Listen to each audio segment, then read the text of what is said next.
Hi, and welcome to Full Moon Film Buff, episode 30. This time we're going to talk about Santo and Blue Demon Against the Monsters from 1970. I had watched this on DVD. I had never seen this or any other luchador movie ever before. This film opened a whole new world to me. We've got a lot to talk about. First, let's talk about the prominent crew and cast.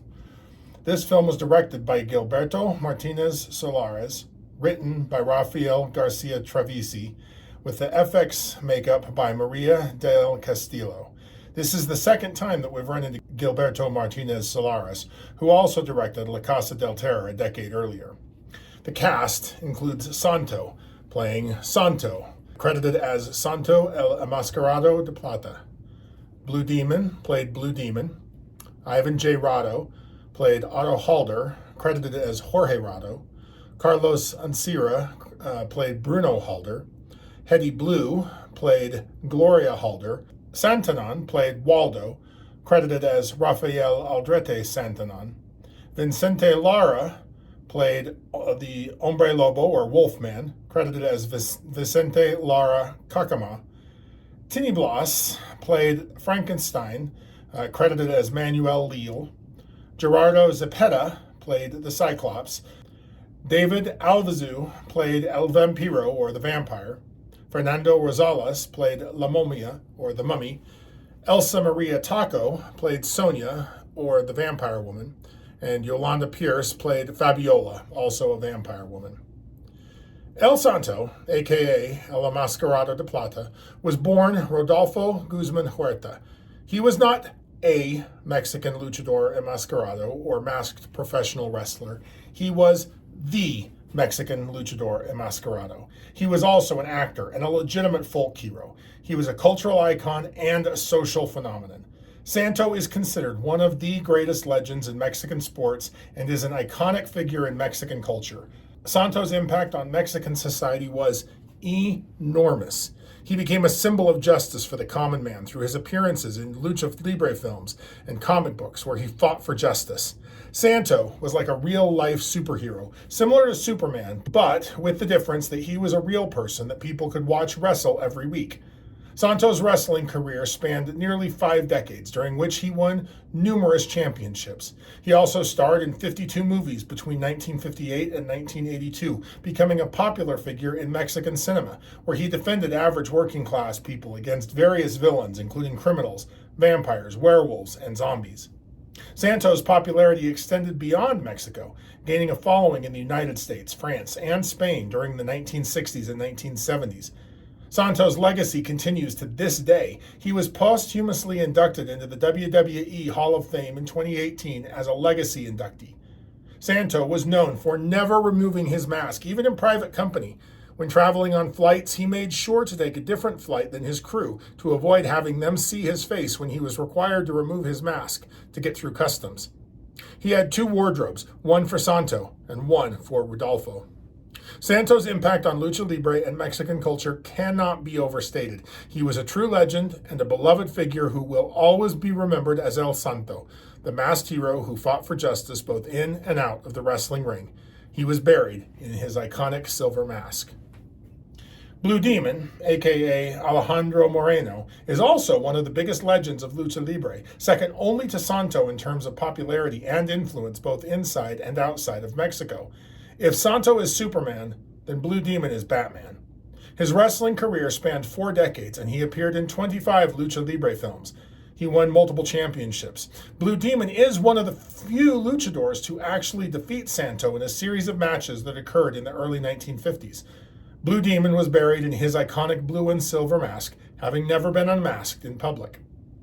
Ivan Rado worked in Mexican and Hollywood cinema for over 30 years. The best-known film he was in is The Wild Bunch, directed by Sam Peckinpah. Tini Blas, born Manuel Leal, got started as a stuntman before becoming a lucha libre. He's the second luchador to get his own comic book, after El Santo, of course. As is only natural, the stuntman turned wrestler continued to appear in lucha libre films. Tini Blas last wrestled a mere 4 years ago as an 80-year-old. I hope I am anywhere close to that kind of shape when I'm 80. Gerardo Zepeda took the reverse path, beginning as a luchador before becoming a full-time actor. Gerardo focused on playing villains. Like Ivan Rado, Yolanda Ponce also appeared in The Wild Bunch. Holy cow, this movie was bonkers fun. It is a difficult movie to give a single thumbs up or thumbs down rating to. It's a movie some people are going to love and others will hate. And when I describe the synopsis and when you hear me describe the plot of the movie, you're going to know which kind of person you are. Either of which is cool, by the way. The movie is silly, over the top, action-packed. It is just full to the brim. The effects are super basic and the filmmaking is surprisingly amateurish at several points. It's not good, but it is fun. So let's talk fun. This movie knows exactly what it is. It is a melodramatic, heroic soap opera with lots of fights, car chases, and even a few dance numbers mixed in. You always know something's coming, even if you don't know what to expect. As you would expect for a movie based on pro wrestling, the fights are generally longer. They tend to be fewer cuts. With the exception of the fights with the Cyclops monster, which are all just close-ups. I don't think the actor in that costume could see well enough to actually wrestle. The audience always knows what's going on. This is both good and bad, depending upon the quality of the fight, like I said. But it's just a ton of fun. Now, the production values of Santo and Blue Demon Against the Monsters are fairly low, although I have no way of knowing yet how they compare to other Lucha Libre films. The level of effort that went into the technical filmmaking could really be typical of the genre. It does feel like the intent was to make these cheap and fast. The point was to get movies made, get them into theaters so that people could go see Santo wrestle, right? They were not trying to make great cinematic masterpieces. They were trying to make entertainment for the masses. They did go to the trouble of assembling a great lineup of monsters instead of just wrestlers in green paint, although we have wrestlers in green paint in this movie. The set locations are kind of dull and repetitive, just enough to get the basic point across. Costumes and makeup jobs were hit and miss, although the vampire and the Wolfman stood out as the best of the best. The Cyclops and Frankenstein monster were not great. You can't win them all, I guess. The Mummy's fine, kind of in the middle. The non-wrestling action sequences are filmed in very slipshod, clumsy fashion, and the day for night shooting is especially inconsistent and bad. But again, you just don't care because it's just fun. It a lot of times feels like you're watching a live action cartoon. That's the best way I can describe it. I can very much feel, and it reminded me often of watching like old Batman and Robin shows when I was a kid, right? There aren't any pow and thwack sound effects, but it's got a very similar feel to that. It's an excuse to get from one fight to the next. The one trivia bit I wanted to mention is that this film was a real family affair for the Martinez Solares family. Gilberto directed it, his brother Raul photographed it, and Raul's son Raulito has a small acting role. He's the little boy of the farmer family that's killed, but he gets to appear in the opening credits, which is kind of bonkers. Pretty fun. So that's the tidbit. Now let's review the synopsis. Buckle up, Wolfpack. We've got a lot of action to cover. We begin in Arena, Mexico with 2 wrestling matches, an enthusiastic female tag team bout. Then, Blue Demon and Juan Garza face El Gigante Habano and El Arabe. Santo watches in his silver mask and a stylish black suit. Meanwhile, the corpse of mad scientist Dr. Bruno Halder is placed in a crypt. His brother Otto and Otto's daughter Gloria are the only mourners. As soon as everyone leaves, hunchback little person Waldo and 4 green-faced zombies steal the body of their master. I honestly thought this movie had to be a sequel and spent quite a bit of time trying to find out what the original movie was. There are frequent references to Bruno's previous encounter with Santo and Blue Demon, which resulted in his death. Nope, that's all backstory to this movie. Blue Demon tells Santo to enjoy his vacation with Gloria. Blue Demon himself leaves on a holiday. However, driving along a deserted highway in his awesome red sports car, he spots Waldo driving a horse-drawn wagon with the body of Bruno and the zombies holding torches on board. Blue tracks them to a spooky castle and sneaks inside. Waldo uses Bruno's own equipment to revive his master from the dead. One zombie spots Blue Demon and KOs him with a club to the noggin, followed by a 4-zombie beatdown. Bruno duplicates the luchador and sends the clone out to kill Santo. The zombies go to help. Santo just stops his car in the middle of the highway to kiss Gloria. Since it's probably not safe to just park in the middle of the road, they pull into a wooded lane and make out some more. Evil Blue Demon and the zombies interrupt them. It's 5-on-1, so Santo is subdued and tossed down a hill toward a cliff. Evil Blue and the zombies kidnap Gloria and take off in their car. Santo stops himself from falling over the cliff at the last second and chases after them in his fancy silver convertible. Gloria manages to leap out of the zombies' car and into Santo's, and they speed away. Santo, Gloria, and Otto open Bruno's coffin and find it empty. Santo cannot fathom why Blue Demon would join forces with Bruno. Meanwhile, Evil Blue Demon, Waldo, and the zombies recruit monsters for Bruno's gang. They find a vampire who looks and acts a lot like a bat and loves to do this jumping dive thing, and controls it with a magic ruby ring. They exhume the skinniest, shortest mummy ever. Bruno defrosts the Cyclops and also happens to have a Wolfman and Frankenstein's monster just lying around his castle. The makeup on Frankenstein's monster appears to be nothing more than a commercial monster mask with the added touch of a bad mustache and goatee. The group are sent out to kill people. The Wolfman kills a poor farmer and his wife and son. The kid does die off camera. The Cyclops kills a fisherman working on his nets. Santo skin dives and spots the monster. Their battle takes place on dry land. It was probably easier to film that way. After a struggle, Santo rams a wooden stake into the monster's chest. There is a quick scene where Bruno restores the Cyclops to life, but no explanation is given as to how he got the body back. Frankenstein's monster attacks a young couple having a picnic. He stomps on the boy's face and carries off the girl. No idea where he takes the girl to. She disappears from the movie. The vampire bites a couple of young women and turns them into vampires who join Bruno's team. I feel like the vampire is getting the best bang for Bruno's efforts. The monsters and Evil Blue Demon attack Otto, Gloria, and Santo at the Halder house. Gloria, dressed in pajamas that look more like lingerie than anything else, flees outside. The vampire is scared off by a large stone cross. Blue Demon gets a telepathic message from Bruno, ordering him and the group to return to the castle. Santo is pitted against a foreign wrestler called El Vampiro. Coincidentally, it is Bruno's vampire wearing a tiger-striped mask. In the ring, he is obviously impersonated by someone who isn't nearly so slender or pale. This looks like an actual wrestling match they repurposed for the movie by cutting in reaction shots from Gloria and Bruno, but I can't be sure about that. El Vampiro almost bites Santo, but Gloria runs up to the ring and her golden crucifix makes him turn into a bat and fly away. The other monsters show up and a battle royale erupts in the ring. Spectators run out screaming. The lights go out. But once again, the monsters shuffle back to the castle, defeated, looking rather sheepish at the fact that they can't quite finish off Santo. One of the female vampires sets a trap for Santo, who is just too nice of a guy. She lures him to a secluded place and then attacks him. The other monsters join in. Once again, Santo barely manages to escape and get away. Later, Santo and his friends are in a restaurant where they watch a stock footage musical number featuring Resortes. As soon as the floor show is over, the monsters attack. Again, nice of them to wait until Resortes is finished. This time, they do manage to kidnap Otto and Gloria. The prisoners are taken back to the castle where Bruno prepares to kill them. Santo is driven up to the roof where he tosses the mummy over the edge. Santo plants a tracker on Frankenstein's monster before he jumps off the roof too, using an awning to break his fall.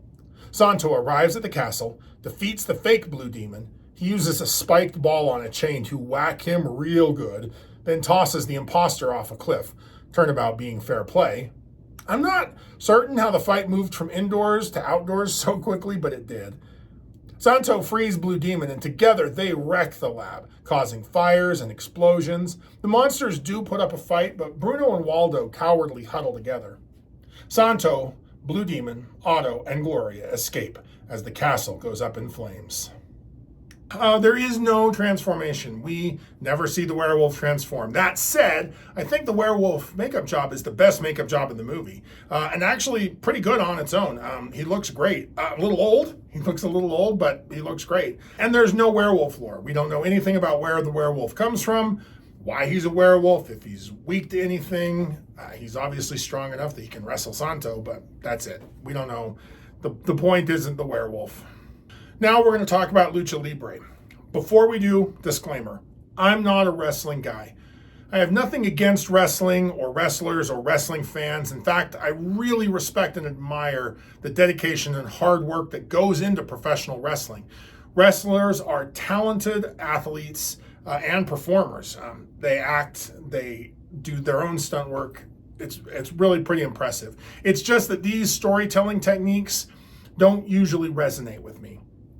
That said, like I said, I got mad respect for wrestlers and I have nothing against people who enjoy it.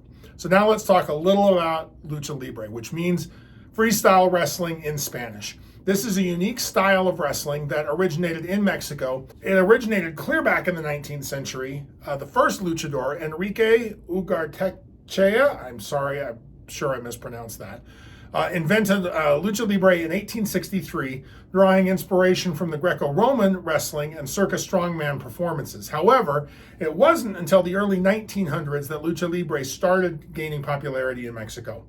During this period, lucha libre matches were organized by foreign promoters or scattered local performers around the country. Salvador Luderoth, known as the father of lucha libre, founded the, I want to make sure I get this right, the Empresa Mexicana de Lucha Libre, the Mexican Wrestling Enterprise, in 1933, which allowed luchadors to compete nationally for the first time. EMLL eventually changed their name to Consejo Mundial de Lucha Libre, the World Wrestling Council, and is still running strong today. Lucha Libre surged in popularity in the 1950s and 1960s, thanks in large part to the advent of television. For the first time, people all over Mexico could watch Lucha Libre matches in the comfort of their own homes.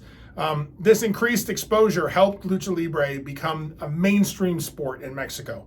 El Santo and Blue Demon played a significant role in this rise to fame. Lucha Libre has become well known around the world for the colorful masks, the fast-paced moves, and high-flying maneuvers. Lucha Libre has influenced wrestling styles in the United States, Japan, and other countries. Tag team matches with three-member teams called trios are very, very popular in Lucha Libre. One of the most distinctive aspects of Lucha Libre, the thing that sets it apart probably more than anything else, is the commonplace wearing of masks. Not all Lucha Libre wrestlers wear masks, not all luchadors wear masks, but quite a few do as I was performing my research. And it's a big deal. Masks are a big deal. In some matches, the loser must remove their mask permanently, adding a high-stakes element of competition to the wrestling matches. These matches can end careers and force wrestlers to adopt new personas and really shake up the world of the wrestling and the storylines that are going on. The mask has become an integral part of the sport. It is still worn by wrestlers today. One poignant moment I found as I was doing my research is when El Santo, who had never been had wrestled for almost 50 years, never been publicly unmasked, called up a Mexican television station and asked to appear on the show. While there, he shocked the world by momentarily taking off his mask and revealing his face to the world. He died less than a week later. He apparently knew that he had a heart condition, and this was his way of saying goodbye to his fans that had supported him his whole life. I just thought that was really cool. But masks are a huge deal in Lucha Libre. I also wanted to briefly touch on the score for this movie.